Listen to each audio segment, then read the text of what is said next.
আমরা ভারতীয় আধিপত্যবাদের বিরুদ্ধে কথা বলি, আমাদেরকে জ্ঞান দেয় আমরা নাকি ভারতকে উস্কানি দেই। তাহলে আমরা তো উস্কানি দেই না।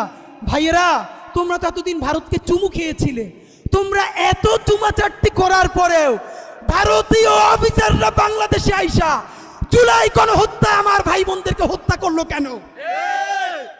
তাহলে চুমু দিয়া যেহেতু গণহত্যা ঠেকাইতে পারো নাই, সুতরাং প্রতিরোধী আমাদের চূড়ান্ত ইবাদত হিসেবে পরিগণিত হবে। বন্ধুরা আমার, শহীদ আবরার ফাহাদের আজকের এই দিনে আমরা শুধু একটা কথাই বলতে চাই, এই বাংলার স্বাধীন জমিনে কেউ কোনোদিন এখানকারকে আধিপত্য চিরস্থায়ী করতে পারে নাই।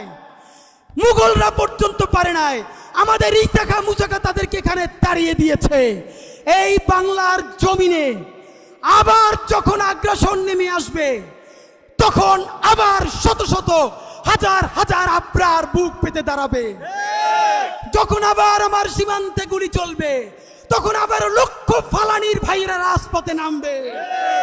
বন্ধুরা আমার, আগামীর প্রস্তুতি যে এই বৃহত্তর আগ্রাসন এবং আধিপত্য আমাদের দিকে তীরে আসার জন্য প্রস্তুত হচ্ছে, আমরাও লক্ষ কোটি আবরার তৈরি হচ্ছি আমাদের এই ছোট্ট বুকটা বুলেটের সামনে বিছিয়ে দেওয়ার জন্য।